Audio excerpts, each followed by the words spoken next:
가물한 기억이 연기처럼 흩어지자 미자 씨는 애가 탄다. 에휴, 미자 씨는 사흘 전 자다가 번쩍 눈을 떴다. 어두웠고 무엇보다 혼자 있는 밤이 두려웠다. 그녀에게는 가족이 있었다. 위로받고 싶었다. 누구하고라도 얘기를 좀 해보려고.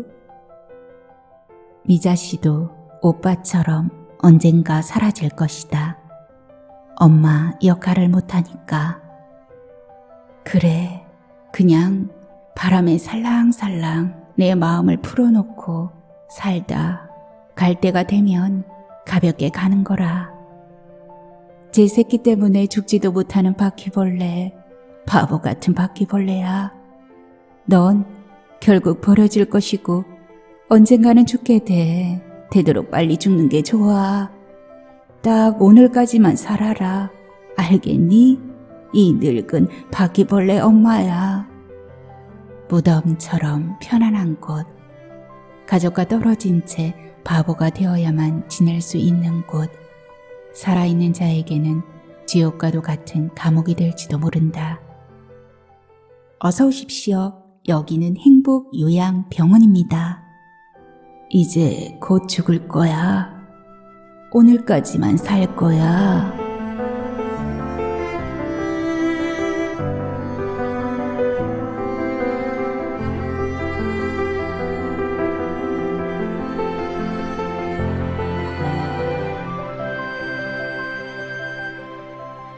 안녕하세요. 하루하루 소리를 담다 하소담이에요.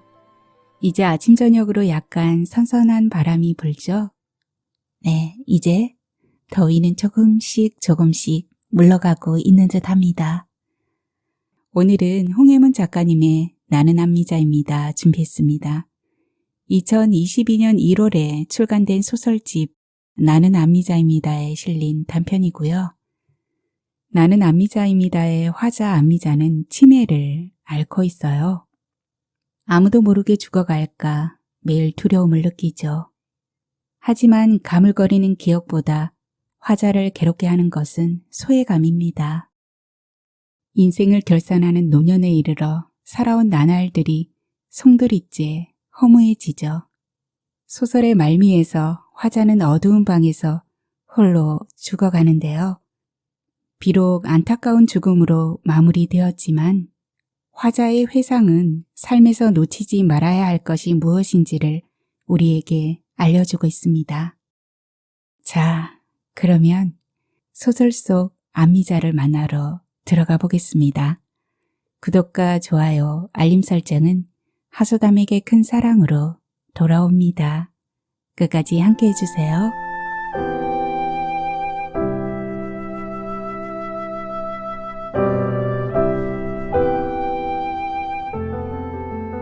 나는 안미자입니다.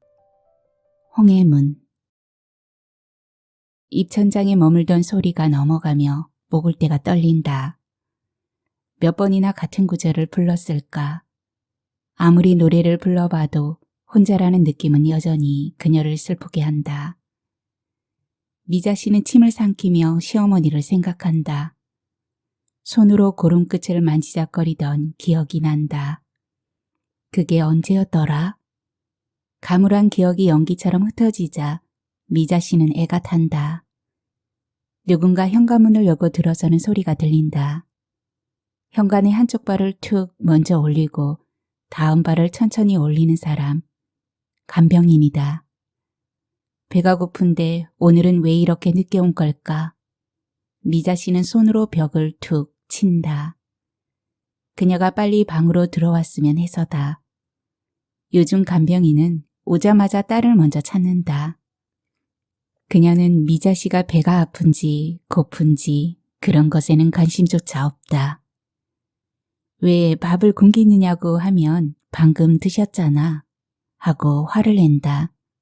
언제? 라고 소리를 지르면 아무 말도 하지 않고 나가버린다. 간병인의 이름은 안미자. 미자 씨와 성과 이름이 똑같다. 처음 복지센터 직원이 간병인과 함께 집으로 찾아왔을 때 그는 간병인을 우리 안 여사님이라며 깍듯하게 소개했다. 불편하신 점은 서서히 익히게 될 거예요. 아직 어르신의 상태와 여러 가지 상황을 잘 모르니 적응하려면 시간이 좀 걸리니까요. 이제 갓 60을 넘어선 것 같은 간병인의 얼굴은 약간의 주름살만 있을 뿐 볼은 팽팽했다. 붉게 염색한 머리카락이 창에서 불어오는 바람에 날렸다. 멀건 죽은 이제 그만 드시고요. 맛있는 거 많이 드셔서 힘내세요. 간병인은 퉁퉁하고 큰 손으로 미자 씨의 야윈 손을 꼭 잡았다. 어서 나으셔서 같이 관광도 가고 그럽시다. 그때 간병인은 복지센터 직원 앞에서 눈물까지 글썽였다. 어머, 안미자 여사님 오셨어요? 딸 은화가 호들갑스럽게 간병인을 만난다. 미자 씨는 안미자 여사라는 말에 자신을 부르는 건 아닐까 싶어 가슴이 벌떡거린다. 그러나 은하는 간병인을 부르고 있다. 미자 씨는 딸의 목소리가 생소해서 딸의 얼굴을 한참 바라본다. 안 여사님, 차림새가 오늘은 봄날 같네요. 너무 멋지시네요. 한다. 미자 씨가 병을 앓기 시작한 초반에는 딱 저런 목소리로 말했다. 우리 엄마 얼굴이 봄날 같다. 인상이 너무 멋있어. 칭찬하기도 했다. 그러나 요즘 은하는 제 엄마를 물건 보듯 한다. 어제 저녁에는 사위가 집으로 들어오는 소리가 났다. 미자 씨는 오늘 저녁 인사는 무슨 말로 할까 곰곰이 생각해 보았다. 자네 참 고생이 많네. 내 딸에게 잘해줘서 정말 고맙네. 말하려 했다. 그러나 그는 아예 방문을 열어보지도 않았다. 다만 방문 앞에서 냄새가 난다고 짜증을 냈다. 딸이 무슨 냄새가 나느냐고 화를 내더니 은화가 방문을 슬며시 밀었다. 그런데 미자 씨와는 눈도 맞추지 않았다. 아랫도리를 덮은 이불을 싸늘한 표정으로 바라봤다. 잠깐 침묵이 일었다. 미자 씨는 큰 잘못이라도 한 것처럼 겁이 났다. 코를 찡그리며 방에 들어오더니 머리맡 왼쪽에 놓아둔 플라스틱 변기통을 꺼내 들고 나갔다. 날이 밝아진 지가 오래되었다. 아침이 지난 지도 제법 된 것 같다. 미자 씨는 천장을 바라보며 한숨을 쉰다. 가만가만 창문을 쳐다보다 TV 리모컨을 누른다. 텔레비전 속에서 개미가 기어간다. 한 마리, 두 마리. 말분 씨는 수를 세어본다. 점이 움직인다. 옆으로 두 개의 집이 이동한다. 점들이 사라지자 개미는 반대쪽 구멍으로 간다. 세로로 가다 돌아서 다시 구멍으로 간다. 그 구멍이 살 구멍이면 개미는 살 것이고 죽을 구멍이면 죽을 것이다. 살지 못할 구멍인 걸 알아도 피해가지 못하는 게 이놈의 인생이다. 에휴. 미자 씨는 뜻모를 한숨을 뱉는다. 바깥에서 간병인의 목소리가 들린다. 그녀가 딸에게 에프킬라를 사달라고 한다. 간병인은 아직 방에 들어오지 않고 있다. 발치에 있는 TV 소리에 섞여 가끔 웃음소리가 난다. 은하는 아직 출근하지 않았는지 간병인과 얘기를 주고받는다. 요즘 미자 씨는 딸이 화내는 소리라도 좋으니 무슨 말이든 듣고 싶다. 내가 화를 내든 짜증을 부리든 포악을 떨든 너의 어떤 화라도 내가 다 받아주마. 그런 마음이 간절하지만 귀에는 좀 재오지 않는다. 간병인은 부엌에서 은하와 차를 마시나 보다. 그녀는 곧잘 우엉차가 든 보온병을 가져와 내놓곤 한다. 전에는 방에 먼저 들어와 미자 씨와 같이 차를 마시며 얘기하곤 했다. 정말 고마워요. 딸이 간병인에게 인사한다. 저게 누가 내 엄마인지 알고나 있는 것인지 그래도 잠시 후면 은하가 미자 씨에게 다가와 얼굴을 쓰다듬으며 엄마 다녀올게요. 라며 사랑스러운 목소리를 들려줄 것이다. 그 한마디면 서러웠던 마음이 모두 풀릴 것이다. 방문이 살짝 열린다. 미자 씨는 모른 채 눈을 감는다. 그런데 은하는 얼굴을 쓰다듬어 주기는커녕 곧바로 방문을 닫아버린다. 간병인이 대문까지 따라 나간다. 두 눈으로 보지 않아도 훤하게 그 장면이 보인다. 뭐가 그리 헤어지기 싫은지 밖에서 둘은 재밌게 얘기를 나누고 있다. 딸이 무슨 병원을 알아보고 있다고 말하는 것 같다. 미자 씨는 주먹을 쥔다. 너를 가졌다는 것을 알았을 때 하늘을 얻은 듯 기뻤다. 9달 동안 부푼 배를 자주 쓰다듬었다. 아가, 우리 아가. 마침내 은하를 낳았을 때 앙증맞은 손을 미자 씨는 수도 없이 만졌다. 고사리 같은 손가락을 한번 펴주고 싶었지만 은하는 주먹을 좀 채 풀지 않았다. 저 여자가 우리 은하 마음을 뺏어갔어. 잠시 후 간병인이 방문을 열고 들어온다. 퉁퉁한 얼굴과 힘센 손이 문을 세게 민다. 그 바람에 미닫이 문이 한쪽으로 치우친다. 그녀가 두 문을 잠가 한쪽을 고정하더니 얼굴을 찡그리고 오줌통을 관찰한다.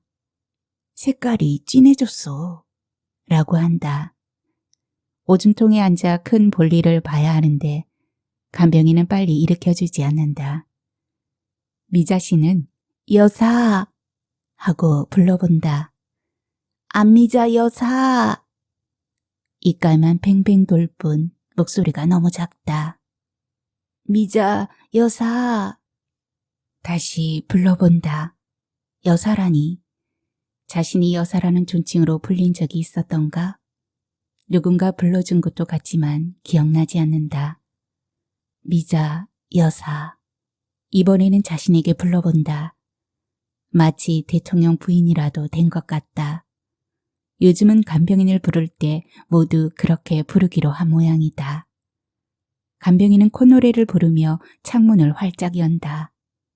TV를 켜놓고 방 청소를 한다. 미자 씨에게는 눈 한 번 주지 않는다. 그녀가 미자 씨와 외손자와 함께 찍은 대학 졸업사진을 들여다본다. 남 사진을 왜 쳐다봐? 미자 씨가 서툰 발음으로 소리친다. 아, 깜짝이야. 간병인이 놀라며 사진을 내려놓는다. 미자 씨가 얇은 이불을 드러낸다. 몸속에 큰 것이 밖으로 미어져 나온다. 엉덩이와 기저귀 사이가 뜨뜻한 것으로 들어찬다. 간병인은 기저귀는 갈아주지 않고 부엌으로 간다. 밥상을 들고 온다. 다른 때 같으면 밥을 떠먹여주는데 오늘은 그럴 생각이 없나 보다. 간병인이 처음 온 날 죽을 떠먹여주며 사랑스러운 눈으로 미자 씨를 쳐다보았다. 처녀 때는 참 예뻤겠다고 했다. 밥을 먹고 나면 개나리 처녀, 노래도 함께 구성지게 불렀다. 가사를 늘어뜨려 소리를 잡아 뺄 때 서로 얼굴을 쳐다보며 웃기도 했다. 딱 사흘은 그랬다. 이런 일 하기 힘든데 복 받으실 거예요. 은하는 간병인을 볼 때마다 칭찬을 늘어놓았다. 간병인은 감동한 것 같았다. 언제부턴가 그녀는 은하에게 잘 보이려고 했다. 나한테도 딸이 있었으면 얼마나 좋을까 라고 털어놓기도 했다. 간병인은 혼자 살고 있어서 외롭다고 했다. 그녀는 은하를 위해 음식을 준비하거나 냉장고를 말끔히 정리하거나 가스레인지와 베란다 구석구석을 닦아놓았다. 전에 미자 씨가 어렵사리 방문을 열고 엉금엉금 기어서 거실로 나간 적이 있었다. 외로워서 말이라도 하고 싶어서 작게 중얼거렸다. 간병인은 어서 들어가라며 돌려 세웠다. 금방 들어갈게요. 말뿐이지 방에는 들어오지 않았다. 지금 간병인은 욕실을 부지런히 닦고 있다. 은하가 들어오면 깔끔해진 욕실 타일을 보고 감탄하면서 고마워할 것이다. 배가 고프다. 간병인이 목 보조바지를 해주지 않아 말분 씨가 건다. 쉽게 되지 않는다. 찍찍이가 붙는 곳이 자꾸만 어긋난다. 기저귀를 빨리 갈아주었으면 싶지만 간병인의 기분을 상하게 하고 싶지 않다. 무엇보다 배가 고프다. 마음이 허할 때는 먹는 것이 최고다. 간병인이 방에 들어와 노란 고무장갑을 벗는다. 무엇이 그렇게 바빠요? 할 일이 얼마나 많은데 3시간 안에 이걸 다 하려면 숨도 쉬지 않고 움직여야 해. 간병인은 반말로 쏘아붙이듯 말하고는 입을 닫아버린다. 그러는 사이 똥은 더 많이 미어져 나온다. 간병인은 장롱에서 얇은 새 이불을 무릎에 덮어준다. 자신의 하늘색 조끼와 같은 색이다. 묵은 이불을 들고 욕실로 간다. 하늘색이 똑같네 하고 말하려는데 이미 그녀는 나가버렸다. 그냥 이불은 세탁기에 놓고 옆에 와서 무슨 말이든 얘기나 했으면, 아니 잠시라도 곁에 있어주면 좋겠다. 미자 씨는 차갑게 나가버린 간병인의 뒷모습을 뚫어지게 쳐다본다. 다시 숟갈질한다. 입에 음식을 꾸역꾸역 쳐넣는다. 밥과 국물을 자꾸 옷에 흘린다. 미자 씨는 사흘 전 자다가 번쩍 눈을 떴다. 꿈속에서 늪속으로 혼자 기어가고 있었다. 사방에 움푹움푹 파인 구멍이 보였다. 어두웠고 무엇보다 혼자 있는 밤이 두려웠다. 이러다 아무도 모르게 죽을 수도 있겠다는 생각이 들었다. 옆방에서 딸과 사위가 소곤거리는 소리가 들려왔다. 그렇다. 그녀에게는 가족이 있었다. 위로받고 싶었다. 미자 씨는 있는 힘껏 기어가서 방문을 두드렸다. 그때 방문이 벌컥 열렸다. 엄마, 왜 그래? 지금이 몇 시야? 자고 있잖아. 은하는 미자 씨를 큰 방으로 데려다 놓고는 획 가버렸다. 너를 배 아파나 어떻게 키웠는데. 하긴 은하도 다 큰 제 딸한테 서름을 받는다는 소리를 듣긴 했다. 아침까지 이 생각 저 생각으로 누워있으면 밥 생각밖에 나지 않았다. 사람들은 어쩌다 방문을 열어보고는 냄새가 난다며 미자 씨를 싫어했다. 영감이 살아있을 때 알콩달콩 재밌게 지낼 걸 그랬나? 억척스럽게 일하며 줄임배를 채우고 살아내느라 그런 생각을 할 겨를도 없었다. 미자 씨가 숟가락을 어설프게 들고 급하게 밥을 퍼서 입에 넣는다. 된장국에 멸치볶음이다. 빠르게 이것저것 입으로 나르다 보니 음식이 옷과 밥상 아래로 흘러버렸다. 간병인이 방에 들어온다. 밥은 왜 흘리고 그래? 애기가 된 거야? 옷을 모두 갈아입어야겠어. 어제 갈아입혔는데 매일 빨아야 하니 원. 그녀가 미자 씨의 윗옷을 억세게 들추더니 코를 찡그리며 기저귀를 살펴본다. 어마, 또 똥 쌌네? 어떻게 해? 간병인의 목소리가 커진다. 버린 이불을 방금 빨고 새 이불을 덮어줬는데 아휴, 내가 미쳐. 미자 씨는 자꾸 서러워진다. 눈물이 날 것도 같다. 간병인 주체에. 그녀는 전쟁 때 어머니 아버지를 잃고도 울지 않았다. 딸이 오면 너를 쫓아내고야 말겠다. 다짐한다. 간병인은 뚱뚱한 몸을 뒤틀며 이불을 억세게 걷어서 다시 욕실로 가져간다. 변이 묻은 부분을 비누에 묻혀 손으로 빨더니 세탁기에 집어넣고 있다. 은하가 집으로 돌아오면 딸은 오늘도 간병인을 칭찬할 것이다. 어머, 정말 고맙습니다. 간병인이 딸을 위해 해놓은 두부조림을 한 입 먹어보며 참 맛있네요. 우리 엄마를 잘 돌봐줘서 뭐라 감사를 드려야 할지 말하겠지. 동백 아가씨, 그리움에 지쳐서 울다 지쳐서. 방으로 들어온 간병인은 라디오 볼륨을 올린다. 미자 씨가 말을 걸려고 머뭇거리는 사이 그녀는 싸늘하게 부엌으로 가버린다. 꽃잎은 빨갛게 멍이 들었소. 노래가 흘러나온다. 미자씨가 혼자 가사를 따라 부르자 가슴이 미어진다. 그 좋은 시절이 언제 다 흘러가 버렸나. 12살 때 6.25가 터졌고 부모를 잃었다. 이를 악물고 보릿고개를 건너왔다. 오빠와 올케와 조카와 함께 오랜 세월 힘들어도 오순도순 재밌게 살아왔다. 그리고 남편을 만나 딸아이와 아들 둘을 낳고 아들 하나를 잃었다. 은하는 착했다. 힘들게 키워야 시집가서 어려운 시집살이를 견딜 수 있다고 생각했다. 쉽게 정을 주지 않은 건 사실이다. 옛날 생각에 눈물이 흐르는데 전화가 온다. 미자씨가 받아보려고 몸을 움직인다.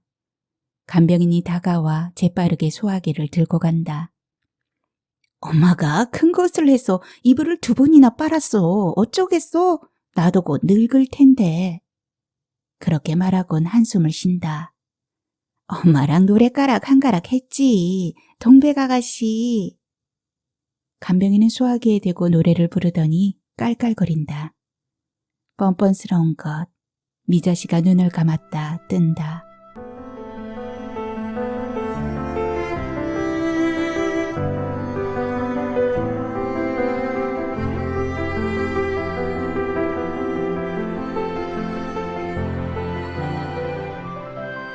오래전 기저귀를 찬 은하가 엉덩이를 뒤뚱거리며 저벅저벅 걸어가는 모습을 보고 얼마나 흐뭇했는지.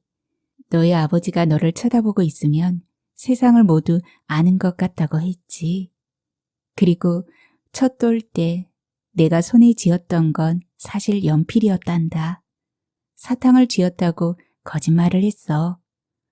너는 아들을 낳을 텃밭이 되어야 했으니까. 어렸을 적 너에게 못해준 것이 많았다. 초등학교 교문 앞에 팔던 달고나를 딱 하나만 먹고 싶다고 졸랐을 때 그것도 사주지 못했다. 추석을 앞둔 어느 날 은하는 다른 여자아이들이 사입은 한복을 보고는 입고 싶어 안달했다. 미자씨는 그걸 알면서도 모른 채 했다. 그 어린 것이 한복 입은 여자아이를 눈이 빠지도록 쳐다보며 시무룩하게 풀이 주고 있었다. 배를 채우기도 어려운 시절이었다. 이렇게 빨리 늙을 줄 알았다면 좀 더 은하를 예뻐해 주는 건데. 은하는 바빴다. 취직 문제로 바빴고 시집 가서는 제 아이 키우느라 제 딸 문제로 미자씨한테 신경을 써줄 겨를이 없었다. 그래도 괜찮아. 너를 이해한단다. 나도 그랬으니까.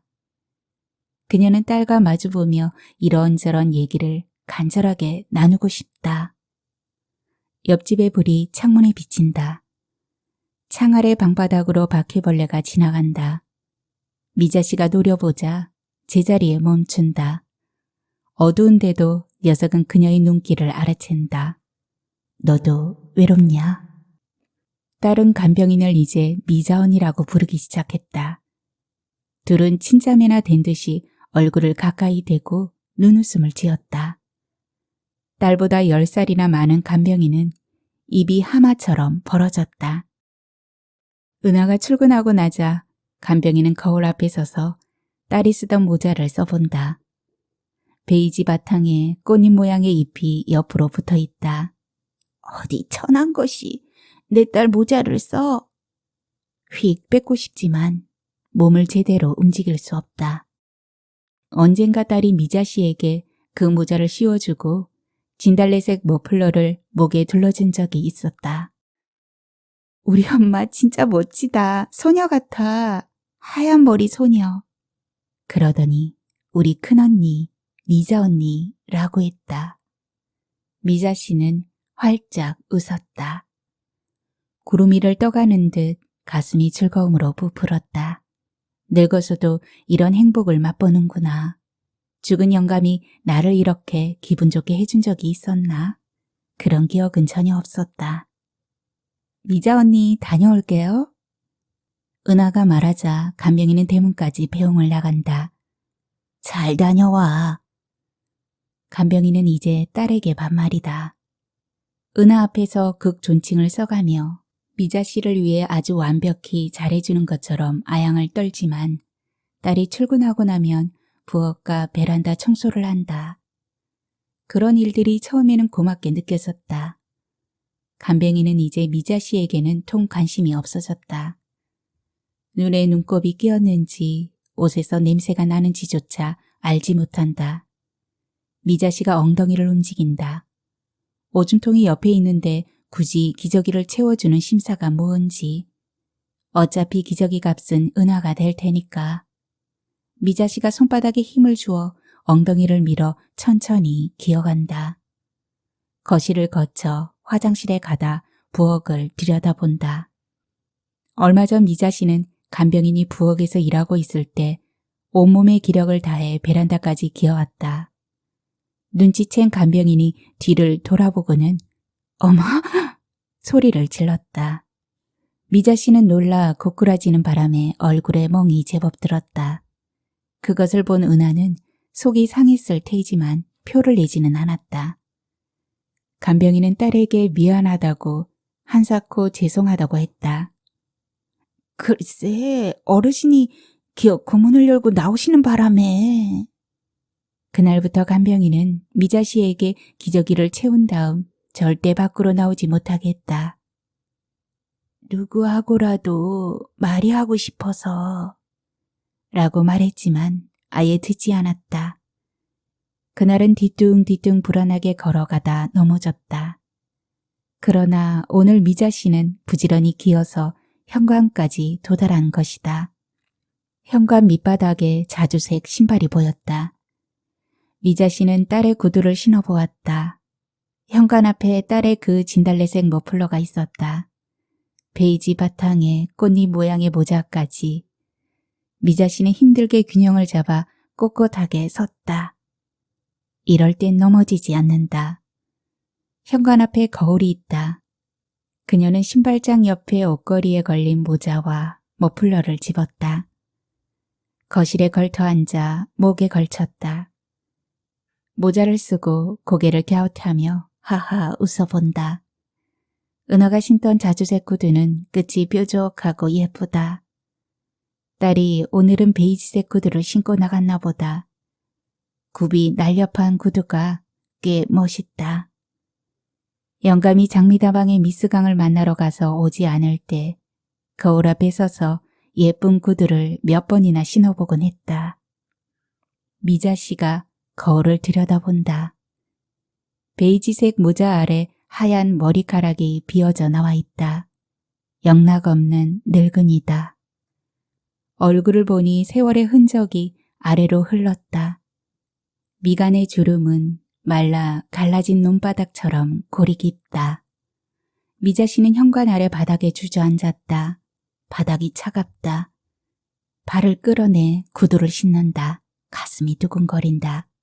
신발장을 잡고 허리를 쭉 펴고 천천히 일어서자 술 마신 사람처럼 어지럽다. 그래도 괜찮다. 동네 사람을 만나고 싶다.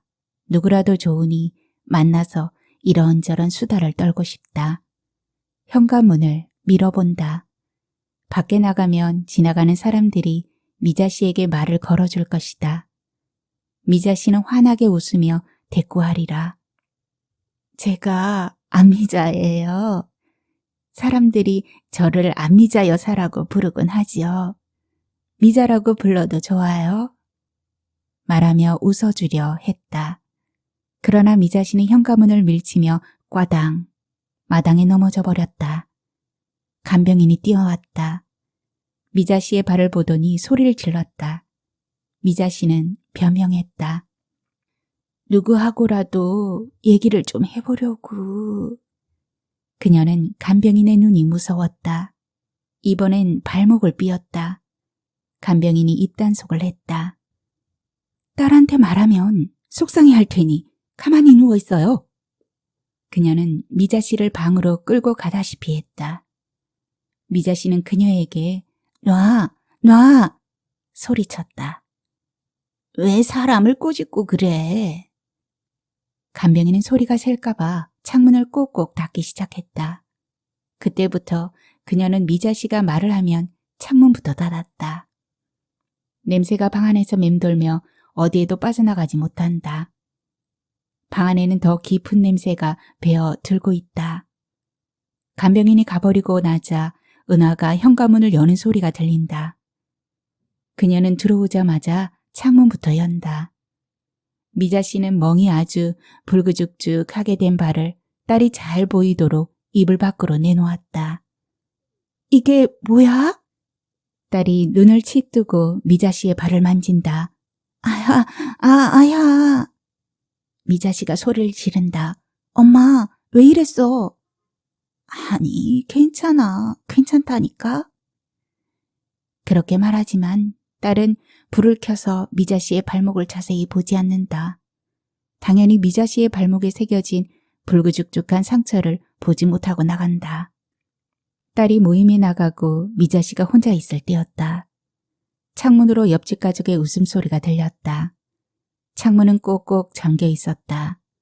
미자 씨는 천천히 일어서서 몸의 균형을 잘 잡고 문갑 옆으로 섰다. 옆집 사람들과 말을 하고 싶었다. 무슨 말이라도 좋았다. 옆집 손도 잡아주며 참 예쁘다고 말해주고 싶었다. 어쩌면 이렇게 예쁜 손질을 낳았느냐며 칭찬도 해주리라. 미자 씨가 손으로 창을 쳤다. 보소, 문 좀 열어줘요. 여기 문이 잠겼어요. 창문을 쾅쾅 치며 소리를 질렀다. 유리문 밖의 옆집에서는 미자 씨를 보고 있었다. 그러나 그녀가 아무리 크게 말해도 들리지 않는 모양이었다. 한숨을 쉬며 바닥에 주저앉으려는데 허리에 힘이 빠지며 자지러졌다. 손으로 TV를 잡았는데 그것이 문갑 아래로 쿵 떨어졌다. 늦게 들어온 딸과 사위는 바닥에 떨어진 TV를 한참 쳐다보았다. 이게 어떻게 바닥에 떨어졌지? 은하가 사위에게 앙칼지게 말했다. 우리 엄만 제대로 서서 걷지 못한다니까? 사위는 TV를 안고 문갑 위에 올려놓으며 궁금해했다. 잠시 후 딸과 사위는 방문을 닫고 나갔다. 미자 씨는 천장을 바라본다. 창문으로 옆집 여자가 끝순이 노래를 흥얼거리는 소리가 들린다. 마당에서 알루미늄 대야를 씻는다. 말순이, 너 늦게 들어오기만 해봐라. 무서운 목소리로 단호하게 말하던 오빠. 그는 이제 없다. 어디로 가버렸는지 미자 씨가 원하는 것이면 아버지처럼 무엇이든 해주던 오빠. 이름이 뭐였더라? 이름이 없어도 오빠는 오빠다. 미자 씨도 오빠처럼 언젠가 사라질 것이다. 엄마 역할을 못하니까. 이제 미자 씨가 아는 사람은 없다. 다시 말순이 되어볼까? 아니다. 친구 중에는 순으로 끝나는 여자가 많았다. 경순, 익순, 달순, 봉순. 아랫집 순자가 노랑 저고리를 입고 와 그녀를 불렀다. 말순아, 놀러 가자. 당시 말순이었던 미자 씨는 장독을 씻다 말고 사리문을 내다봤다. 순자가 뒤뜰에서 저고리 고름을 쥐고 노래를 부르고 있었다. 개나리, 입에 물고 웃음 짓는 개나리 처녀. 말순은 얼른 방으로 들어가 옷장 속 깊숙이 숨겨둔 엄마가 입던 노랑 저고리를 입고 나갔다. 그때 어디로 갔는지는 기억나지 않는다. 그게 어디였더라? 아무리 생각해도 모르겠다. 옆집 여자가 다시 흥얼거린다. 끝순이. 옆집 여자는 이제 마당을 쓸고 있다. 비지라는 소리에 이어 물을 쫙 뿌리는 소리가 들린다. 시간이 얼마나 되었을까? 창이 흔들린다. 바람이 부나 보다. 살랑. 내 이름은 살랑. 엄마 아버지가 떠나도 오빠가 떠나도 살랑이다. 미자 씨는 창문을 쳐다보며 얘기한다. 그래, 그냥 바람에 살랑살랑 내 마음을 풀어놓고 살다 갈 때가 되면 가볍게 가는 거라. 그렇게 생각하니 마음이 편해진다. 미자 씨는 천장을 쳐다본다. 천장은 변함이 없다. 원래부터 제자리에 가만히 붙어 있다. 그녀는 다시 생각해 본다. 나는 김말순일까?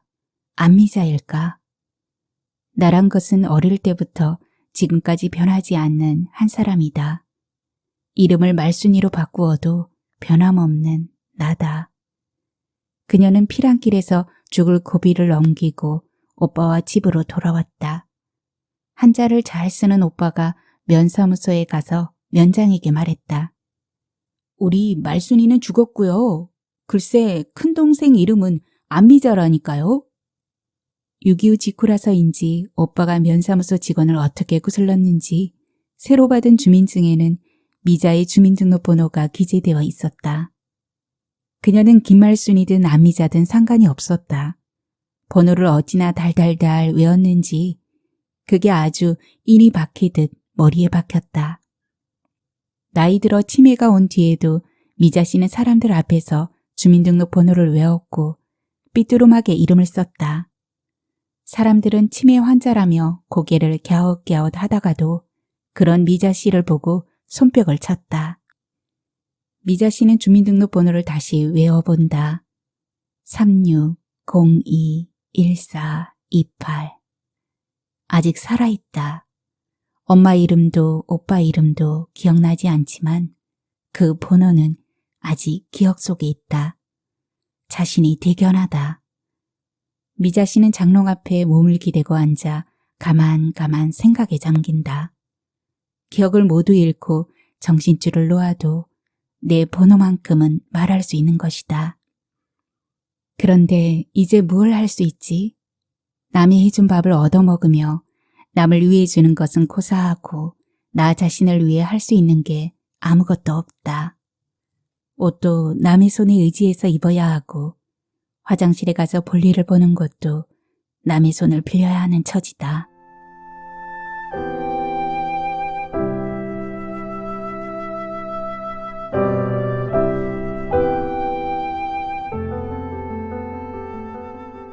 그래서 있는 게 요양병원이에요.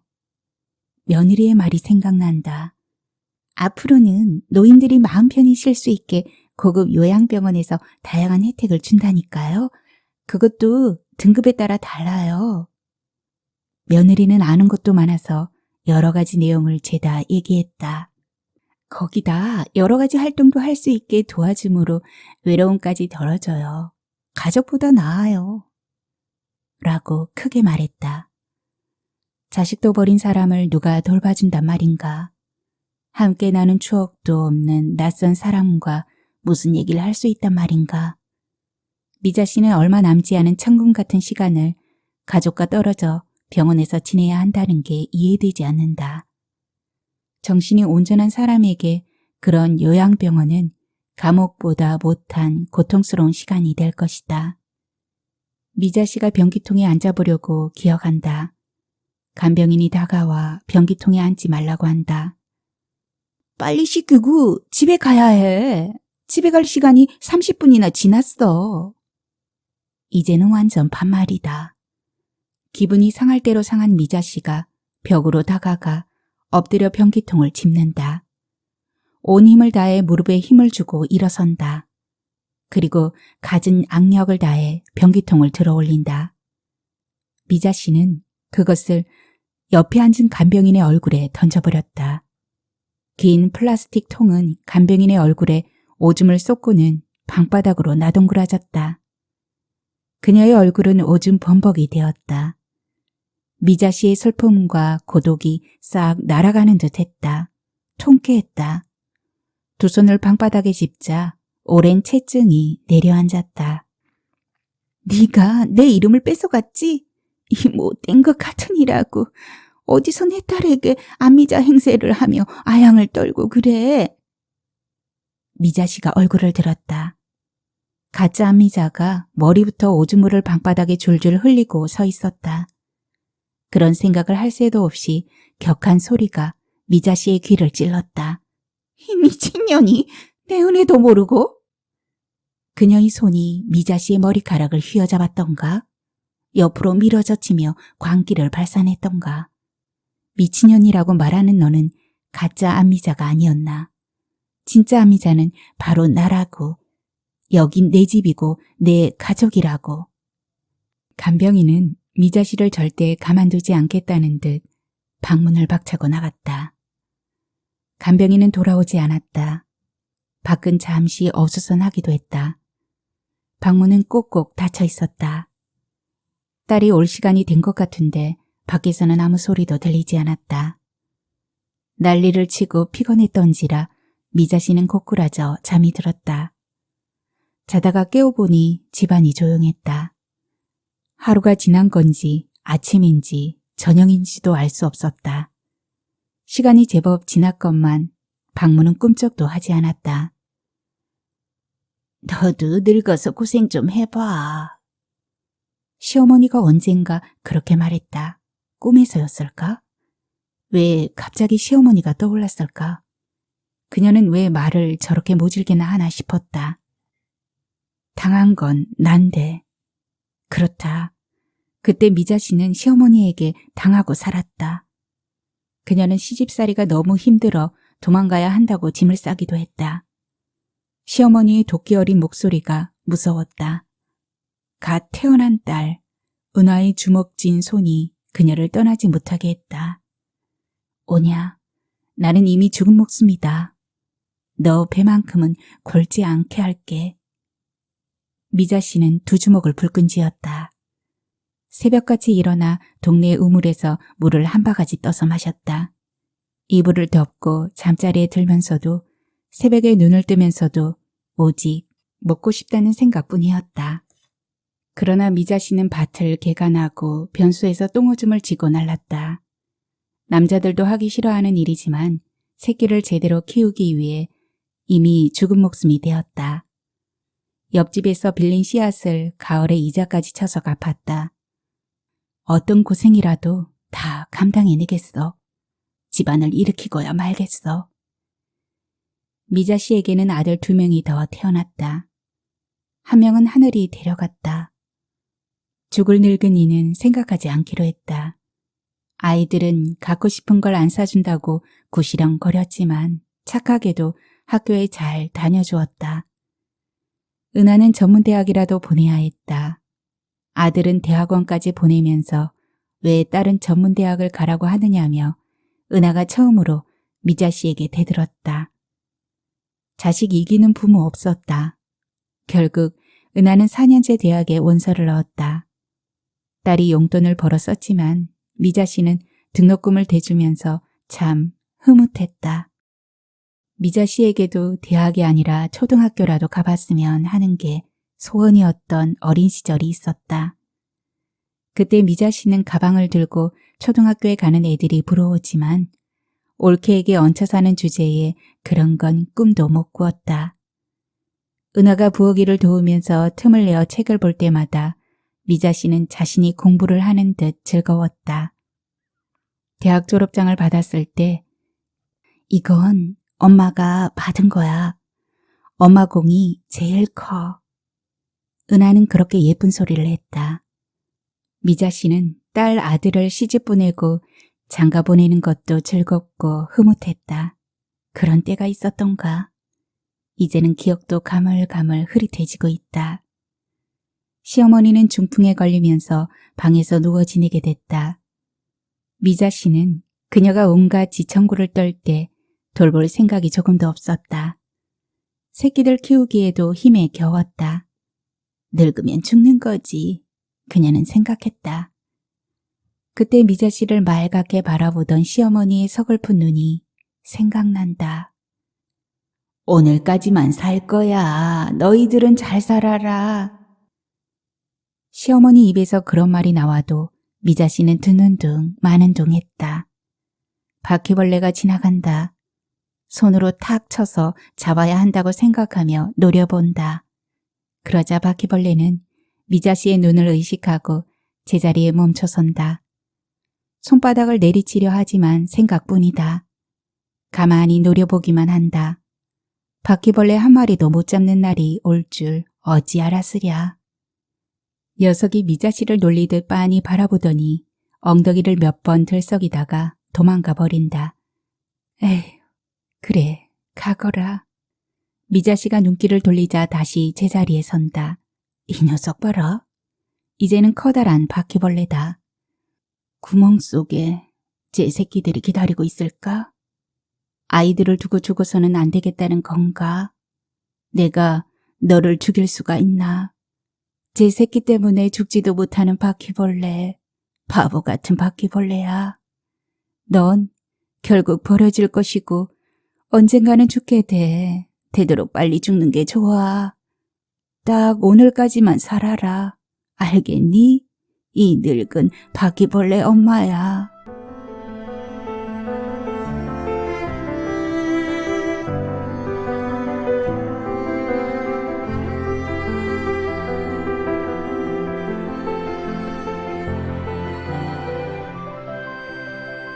안미자 여사님. 은하의 목소리다. 딸이 간병인에게 전화하는 모양이다. 이름을 들을 때마다 심장이 들썩거린다. 엄마가 오줌통을 집어던진 건 정말 미안해요. 치매가 심해서 그런걸요. 고생 많으셨어요. 이제 쉬셔도 돼요. 아니, 그게 아니고 이제 우리 집에 안 오셔도 된다니까요. 그러면 그렇지. 아미자 여사는 난데 지가 왜 내 딸한테 대접을 받아? 발목이 아프다. 죽을 날도 얼마 남지 않았는데 가족들 없이 혼자 살아간다는 건 불행이다. 내일이 되면 나의 천사님 운운하며 전처럼 딸이 잘 보살펴줄 것이다. 85년간 정성 들여 일궈온 가족, 그 울타리를, 아니 그들을 결코 버릴 수 없다. 쓸모 없어지면 버려지는 곳은 결국은 쓰레기통이다. 이후는 소각장으로 간다. 어젯밤 꿈속에 시어머니가 나왔다. 시어머니는 쓰레기가 훨훨 타는 것을 보며 미소 짓고 있었다. 미자 씨는 늪지에 발을 딛고 서 있었다. 빠져나가려니 발이 무거웠다. 밤새 허우적거리는데 누군가가 미자 씨에게 손을 내밀었다. 그러나 시어머니는 손을 흔들며 미소 지었다. 말분 씨가 미안하다며 손을 내밀었지만 손은 없고 싸늘한 바람이 온몸을 훑고 지나갔다. 눈을 뜬다. 천장을 보며 미자 씨는 생각한다. 미자 여사. 사람들은 그녀를 안미자 여사라고 불렀다. 그러나 지금은 아무도 그렇게 부르지 않는다. 그냥 치매 환자다. 그녀가 하는 역할이 없어지자 이름도 없어졌다. 나는 이제 안미자가 아니라 그녀가 하던 일을 대신하는 간병인이 안미자가 되었다. 그렇다면 나는 누구일까? 여자도 이름은 있어야 해. 아버지는 그녀의 이름을 짓기 위해 여러 가지 책을 보았다. 중국 한자만 적힌 책에서도 보았고 일본 책도 보았다. 그러나 아버지는 경찰을 피해 다녔고 해방을 맞았다. 미자 씨는 12살이 되었다. 동네 사람들이 벌써 처녀티가 난다고 했다. 미자 씨는 친구들과 어울리고 싶었지만 그럴 여유가 되지 않았다. 미자야, 꽃구경 가자. 친구들이 가끔 찾아와 같이 놀기를 재촉했다. 그녀는 시장에서 국밥 장사를 하는 올케를 생각했다. 미자 씨는 갓 태어난 조카들을 돌봐주어야 했다. 미나리, 입에 물고 웃음 짓는 친구들이 사리문 앞에서 깔깔 웃으며 노래를 불렀다. 난 여자들이 하는 놀이는 안 해. 미자 씨는 조카를 얻고 나가 친구들을 노려보며 싸늘하게 말했다. 친구들이 가버리고 나자 마음이 적적해졌다. 그녀는 조카를 다시 등에 업으며 마음을 독하게 먹었다. 이제 노랑저고리를 입고 친구들과 놀러 다니는 일 따위는 하지 않을 것이다. 친구들은 미군 부대 앞에서 얻은 초콜릿과 영어책을 들고 다니며 자랑했다.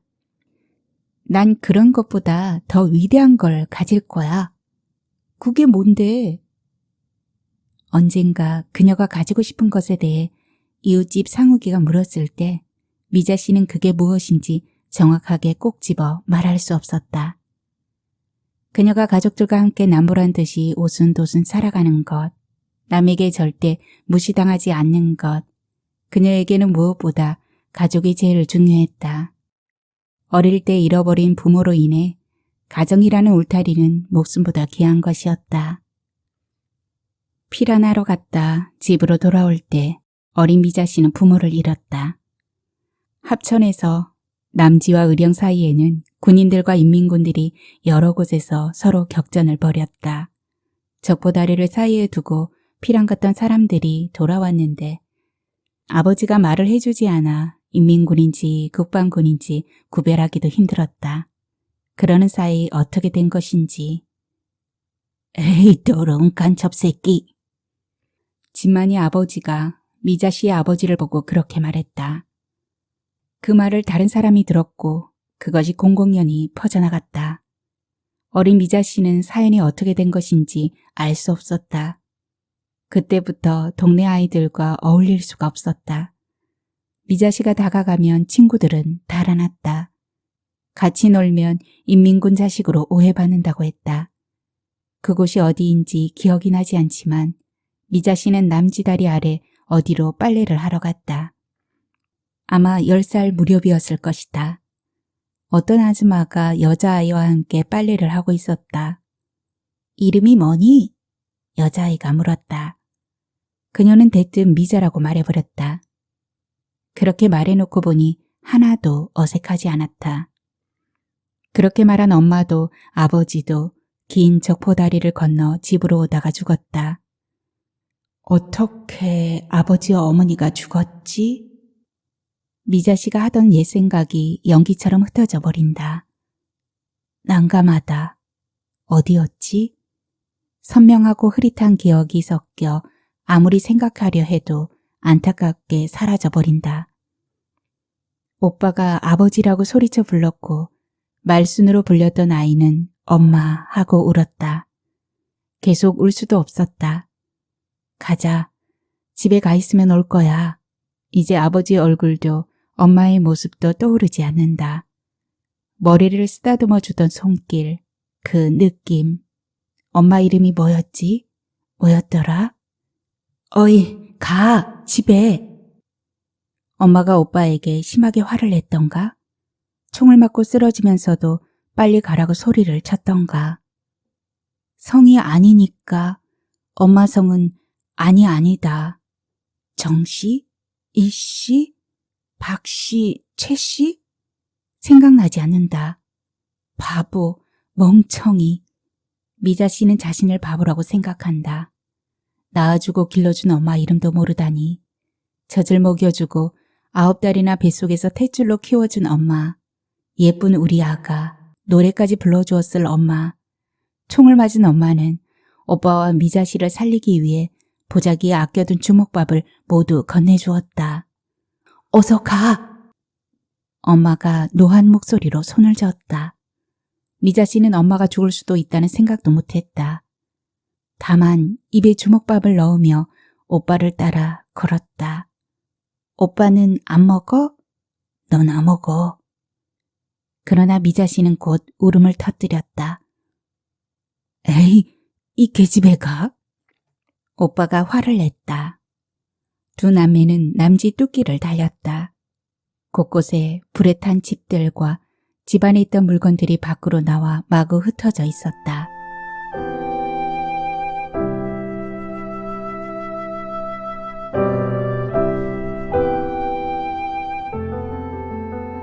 미자 씨는 한쪽 벽면에 쌓여있는 기저귀를 본다.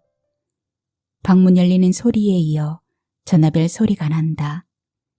은화가 전화를 받는다. 전화를 건 사람은 간병인이 보내준 센터인인 모양이다. 엄마를 동네 근처 요양병원으로 모시기로 했어요. 딸이 이야기를 한참 하다 미자 씨를 돌아본다. 상급 병원에 보내려고 했는데 엄마를 위해 2급 요양병원으로 보내기로 했어. 미자 씨는 눈을 감은 척한다. 뭐? 나를 요양병원으로 보내겠다고? 올 것이 왔나 보다.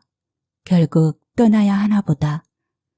전화를 끊고 나자 딸은 미자 씨의 베개 옆에 슬며시 앉는다. 미자 씨는 딸의 손이라도 잡아보려고 손목을 내밀었지만 그녀는 알아채지 못한다. 앞으로는 딸의 손도 한번 잡아볼 수 없을지도 모른다. 미자 씨는 가족들과 영영 멀어지고 있는 느낌이다. 필요한 때에 그녀의 엄마는 죽음을 앞에 두고 오빠와 미자를 어서 가라고 소리치며 얼마나 마음이 아팠을까. 엄마, 나 무척 피곤해. 딸에게 연락하면 짜증만 내더니 오늘은 딸이 나한테 무관심하다고 심한 소리를 했어. 나 몹시 힘들어. 요양병원에 가면 간호사들의 도움을 받아 걸을 수도 있을 거야, 엄마. 은하의 목소리가 울듯하다. 그래, 나는 괜찮다. 어차피 죽을 목숨. 미자 씨는 시어머니가 하던 말을 내뱉는다.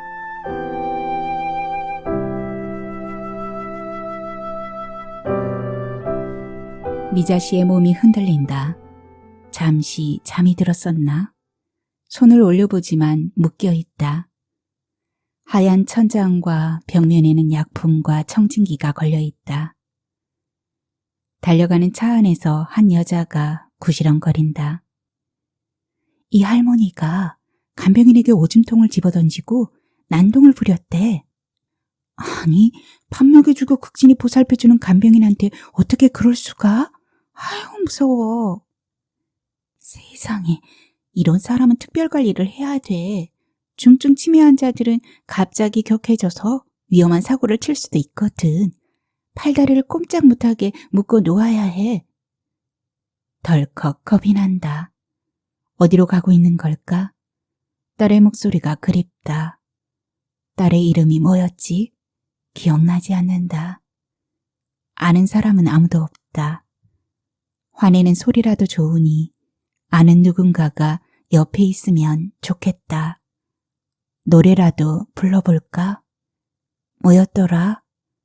떠오르지 않는다. 두렵다. 잠이 들 때마다 이제 곧 죽을 거야. 오늘까지만 살 거야. 서럽게 뱉던 시어머니가 생각난다. 그녀는 노란 수의를 입고 관 속에 누워 있었다. 눈을 감은 얼굴은 편안해 보였지만 차가웠다. 시어머니의 관이 벌건 불길 속으로 들어가고 있었다. 남편이 소리 없이 울었다. 그때 미자 씨도 눈물이 났던가. 썰렁하다. 온몸에 소름이 돋는다. 미자 씨는 자신의 그 관 속에 시어머니 대신 누워있는 것만 같다. 여름 끝인데 벌써 겨울이 온 듯하다. 주위에 아는 사람이 아무도 없다니. 허물어져가는 고향의 빈집 옷장 속에 보드라운 저고리도 그대로 있는데 아끼던 것들을 두고 이렇게 떠나야 하다니. 죽기 전에 한 번만이라도 고향에 가볼 수 있다면, 농사 짓던 밭과 하늘 언덕을 볼 수만 있다면. 병원 구급차가 멈추자 미자 씨의 침대는 몇 명의 사람에게 들려 조심조심 차 밖으로 내려진다. 뚱뚱한 간호사가 그녀를 흔든다. 할머니 이름이 뭐예요? 미자 씨는 병원 건물 위쪽에 어두운 하늘을 본다.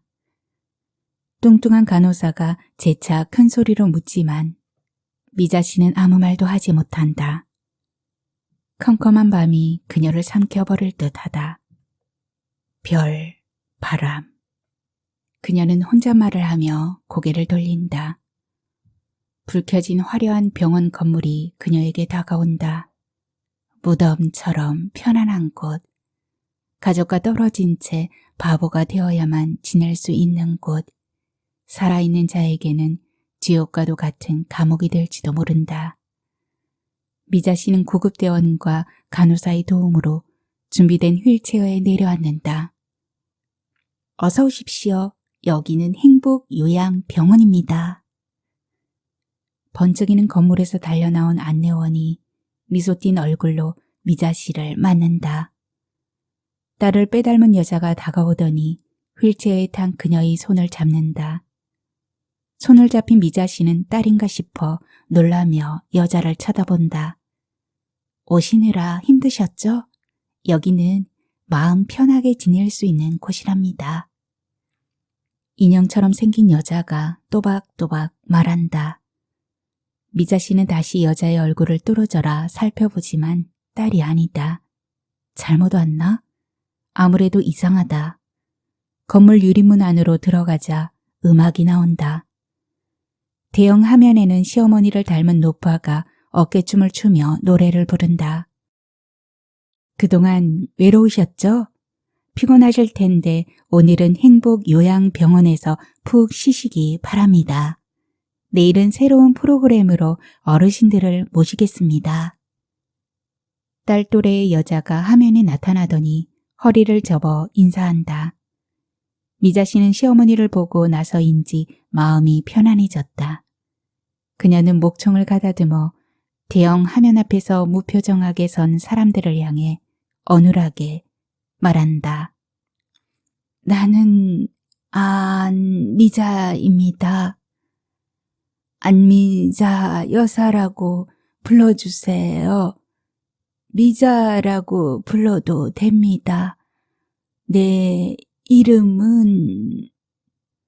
미자 씨가 다시 말해보려 하지만 목소리가 나오지 않는다. 어머니... 미자 씨는 이미 사라진 검은 스크린을 향해 손을 내젓는다.